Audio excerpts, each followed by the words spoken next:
Hi, I'm Vivian Guzman. This edition of Dishin will honor Gay Pride Month. The very first Gay Pride March was held on June 28, 1970, a year after the Stonewalling Uprising in Greenwich Village, New York. On June 28th of 1969, a typical police raid of the Stonewall Inn to disrupt the lives of its gay patrons was met with unexpected resistance. An all-too-typical event became the tipping point in the community. Citizens joined together, and the group just kept growing. It turned into an historic 3-long-day protest. This momentous incident united the gay community, and most agree marks the beginning of the gay civil rights movement in the U.S. Much progress has been made over the 50-plus years, but much more progress is needed. On this episode, I'll be speaking to my dear friends who are members of the LGBTQ community to get their perspective on how far we've come and how much farther we must go. Welcome to Dishin. Right now, I am the hair and makeup supervisor for Fat Ham at the Public Theater. We just won the Pulitzer for drama. Yeah, don't mind if I do. It is a really exceptional show that is focused on diversity and inclusion. It is a retelling of Hamlet through the Black American Southern perspective, and it focuses on queer people. I dipped my toes back into the broadcasting world. I've kind of been in and out throughout the last 10 years. You know, we did auto shows together, but I also did training videos for other automotive companies, spokesperson commercials, just more of a serious news job in the broadcast industry. And I'm not really the serious guy, but it is a performance job, and I'm actually kind of liking it so far. I am involved through the New Jersey Pride Chamber of Commerce. I actually host one of their podcasts called Queer Business Straight Talk. But first, what is the Chamber all about? It is actually an allied business organization that is committed to facilitating business collaboration and increasing the economic staying power of its diverse businesses. I think of myself as like a visual artist. So if that means I'm in music videos, or I'm in commercials, or I'm in this, or I'm that, or I'm acting in a project, or I'm just modeling something, or I'm being naked in a piece of art installation. What the I want to do? If I want to go sing naked on the roof? Doesn't matter. How was your experience? When did you come out to your parents? Oh yeah, that's a good place to start. Well, actually, I was the late bloomer, so I didn't actually come out till I was 26. I thought my dad was going to be the hardest one to talk to about it. He was actually the very last one I told. Somebody actually told him before I got to tell him, and so when I let the news to him, he's like, "Oh yeah, I already know. It's no big deal." He's like, "Love who you love, as long as you're happy." And I was like, Wow. Okay, that was a little unexpected. As I get older, we have more conversations about it. And he surprises me every time I have a conversation with him about that kind of stuff. I was very lucky. I didn't have hardly any backlash. My mom was a little weird about it for a minute, but it was nothing compared to what a lot of other kids have to deal with. So I consider myself very, very lucky. I told my mom I was gay when I was like 16, 15. And I, like many young gay men at the time in the early 2000s, tried many different hats, many different personalities, many lies, many truths, many this, many that. And you kind of like, you know, it's all in the quest of finding your true identity and your true self. And, you know, as time goes by, if you're lucky enough and you're authentic enough and you're working on yourself, you get closer to the core and closer to the truth. So it took me a while to tell everybody. For a while, I was like, oh, you know, I don't know. I always knew. I don't know. I've been lucky to have the right type of people around me that were always very supportive and extremely accepting and loving. And like, you know, you were always felt like a big sister to me when we were in class. Outside, you'd have me over, you'd make me food. I never really feared for my well-being. You know, it was always fine. So the first time I came out, I was 19, and I came out to my dad, and I recall him falling off of the bed. It was over the phone. I was in college, and he fell off the bed and was like, "Are you sure?" Which is the weirdest way to respond to that. Yeah, I'm pretty sure. Like, he wasn't initially like supportive. I think he didn't really believe that was the truth, and over time has come to accept it. And when I came out as non-binary, extremely supportive, was like, "Yeah, what pronouns would you like to use?" And I think that brought a lot of hope into my heart, into my head. My mother, the first time I came out to her at 19, cried and told me that she felt bad for me because my life was going to be hard. And the second time, My mother found out via Facebook, and it was after we stopped talking. I don't really know how she feels about it. When she talks about me to my sister, and I've heard this through my sister because we have no contact, that she has attempted to use my pronouns. I have a lot of hope in my own life that bigotry can be unlearned if you're willing to do the work. When people ask me, like, when did you come out? I said, I never really hid. The coming out for me was more organic because, you know, like, we don't talk about it, but people sense that you are attracted to the same sex and that you could be in a relationship. There's going to be a process where you try and find your identity, your sexuality, and all that. And fast forward when I was, you know, like, I actually was married to a man at one point for 11 years. And then finally, when I realized that I really wanted to be with a woman, I actually spoke to my family. And so when I said to them, you know, like, you either love and respect my decision, and I hope that they love and respect me enough to embrace my choice. And they said, like, no problem. They would love me just the same. My pronoun of choice is like, I've always been a girl. I love being a girl. And so it will always be she and her. And believe me, you're not the only one. I myself was confused. And I said, like, oh my gosh. And so I said, how do we simplify this? The best way is always ask. If you're not certain, to ask them what there is. Just like what you asked me, what is your preference of pronoun? It's not going to be natural for most of us who are used to referring male as he, women as she, but you know, it takes conscious effort. Speaking of pronouns, you prefer to be they, right? Her. I use they and she. And when I tell people my pronouns, I put them in that order because I have a high preference for they, them. Oh, they, them. So what is they, them? There are a lot of like that comes into like neo pronouns in the queer community. So there are other options you can use as a non-binary person. I chose they, them because it feels right. You know, the LGBTQ, like that term, it's going to continue to evolve. And I think people get overwhelmed when they look at the term because there's so many letters and they all mean different things. But, you know, it's a group of people. So it's not representative of a singular person or even a small group of people. It's a representative of a very large community. And so it's natural that it progresses as we find language that better suits us. And, you know, language is ever evolving. So that term will be ever evolving as well. And where do you fall in the acronym? I use they, them, and she, her. And I am a non-binary trans person. Well, I don't have a pronoun of choice. I'm not against people that do. Call me by my name, Jace, or whatever else you want to call me. I think the whole pronoun thing is kind of silly. Pronouns, adjectives, verbs, that's all part of grammar and language. I don't think people should get their own pronouns, but I guess if you want them, that's cool. But I mean, if you get pronouns, does that mean I get a couple of adjectives? So let's say I'm talented and handsome.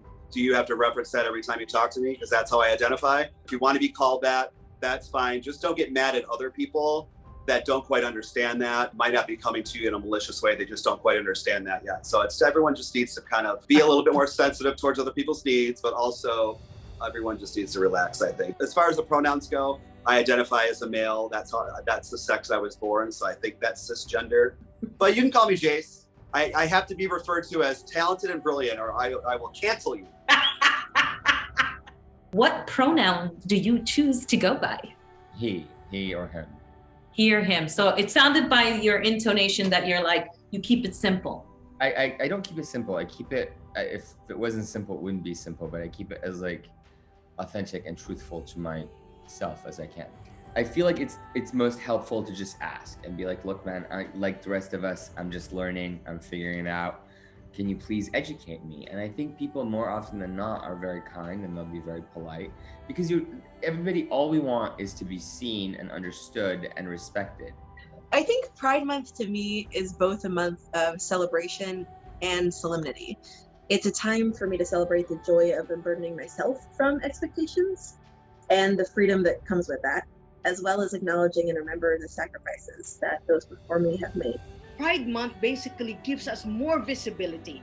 It is actually a way that we celebrate and embrace and actually promote ourselves. And you know, you get to Actually, there's so many different ways that I like to say it as the LGBT pride is the promotion and affirmation, dignity, equality, and increased visibility. I love the fact that we have these pride events that allows us to be free to express ourselves the way we want to and be loved unconditionally for that. I like Pride for its original concept and its original idea.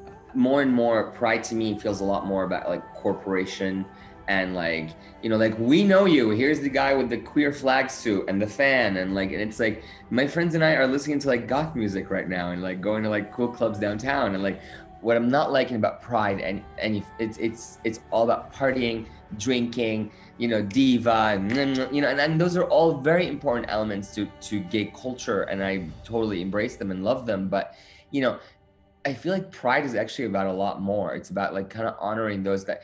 Often I meet people that are much younger than me and they don't know what Stonewall is. There's so many important people that like when it was very uncool to be gay, were gay. To me, that's what Pride is. It's the history, it's the bravery, it's the importance of standing up for who you are and not being afraid, even if it's going to cost you your life. So that's what Pride is to me. It's a perfect month because it's June, right? And the weather's good, so we can all wear our tight booty shorts and our pride flag capes, and we can fly around from city to city, spreading all of our love, because really what else is there to do? No, it's exciting. I like to go to a few celebrations here and there, but I do think a month is a bit is stretched a little bit. Pride used to be one day, then they turned it into a weekend, and now they're giving us a whole month, which I have friends that travel to each major city because they want to golf up all of it. I take a little here and there when I can, but it's exciting. I mean, it means everyone can all run around and be our authentic selves and be happy. And that's really what it's all about. I feel like it's important for me to be represented is because being gay is a part of who I am, but it also doesn't define who I am. It definitely is a part of my life, but it doesn't define me as a whole. So I want to get that clear too. And it's important for that to be represented because it is a big part of my life. And wherever I go, I want to feel comfortable in that community. So, and we travel to all different types of places. Each place is going to have its own thing. So important that I'm represented so I can feel comfortable with wherever I go. It's just important that we're represented so people can understand that we're like everybody else. We want to be seen, we want to be heard, we want to feel loved. And there's nothing wrong with that. Representation is really important to me and to our community, but also to society as a whole. When people see you living your truth, it inspires them to go and try to find theirs. That's not just about being gay or trans or what have you. That's about living your life with honesty and with realness. It's about looking inside yourself with love and embracing what you find there. It takes bravery and compassion to do that. And when people see it, it's contagious. I'm grateful that the schools that I went to growing up introduced me to more gay people, introduced me to trans people. This is why the concept of representation is so important, because when you interact with people, you experience empathy and compassion, and you begin to do the work of questioning those societal views that you've been given that maybe don't resonate with you. You've just been handed them, and so you took them. If I am represented, I am able to make people aware. Say, for example, the legislatures, right? I'd like to be able to have rights, equal rights, just like everybody else.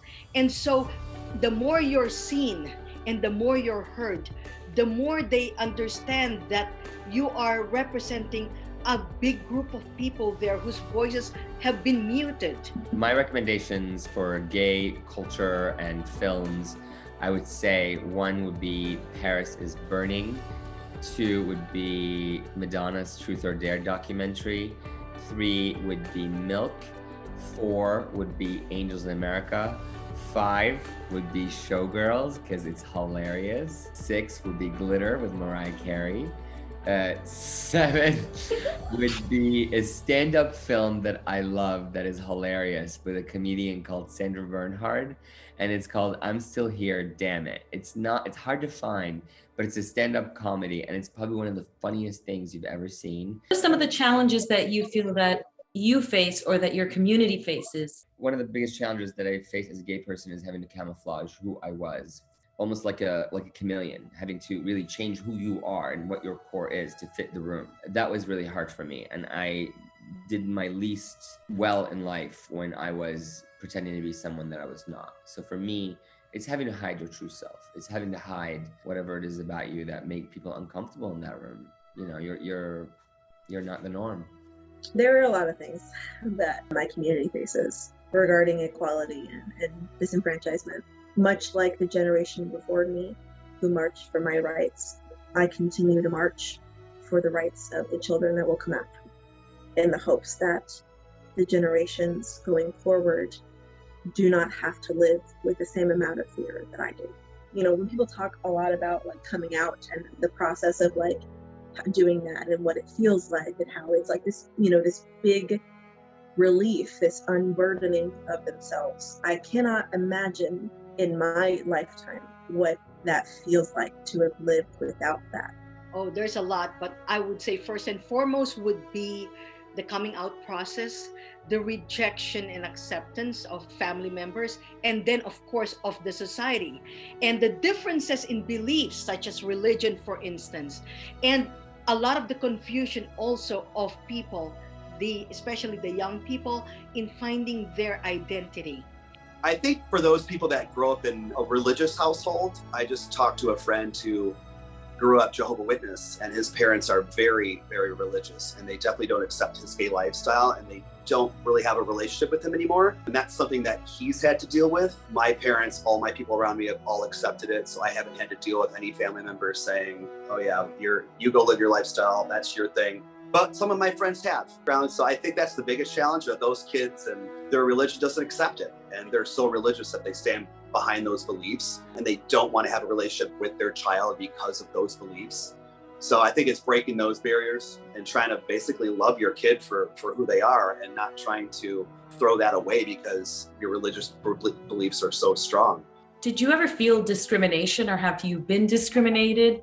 I never felt that, although subliminally, let's say, for example, for people who may be more religious and they are very strict on their beliefs, that would be the only time that you may feel, although they don't say it openly, you can feel that there is segregation in that regard. I was, someone spit in my face, and I had a black boyfriend at the time, and they said, how could you be black and gay? And then he spit in my face, and I almost had to fight this person in the middle of the street in Minnesota. And it was also coming out of a bar at 2 a.m. So there could have been some libations involved in that. But again, I'm lucky. I haven't had to go through a lot of what other people have had to. Of course, I've never experienced like homophobia per se, but I've been like personally offended, where like a girlfriend of mine's husband would be like, well, are you going out with the girls? Like, well, dude, I'm gay, but I'm not one of the girls. You know what I mean?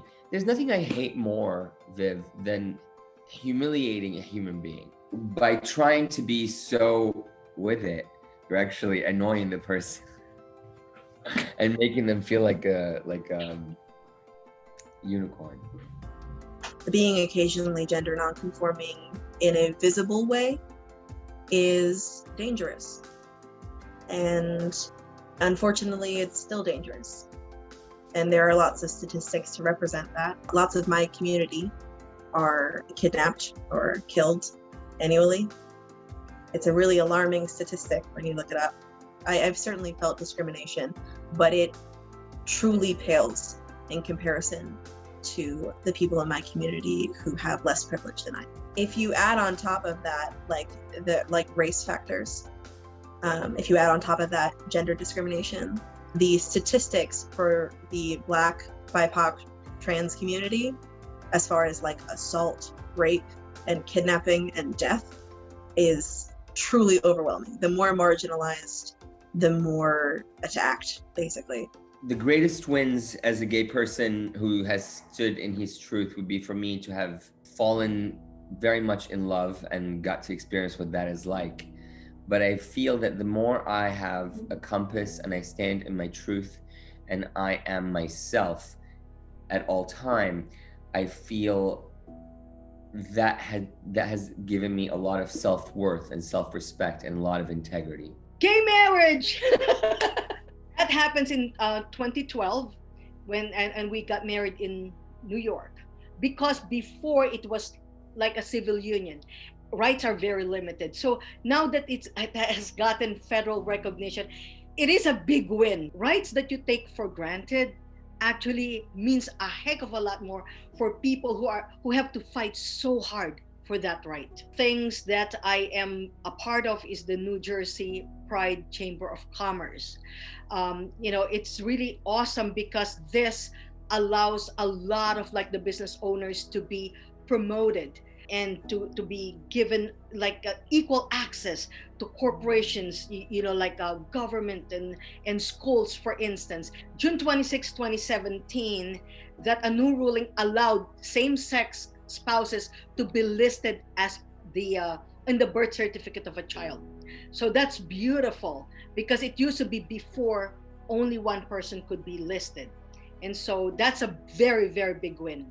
And I just think growing up gay now is just so much easier than it was even when I came out. I mean, with social media and everything, I know a lot of families that have 2 gay kids in their family, and most people I meet are just pretty cool and down with it.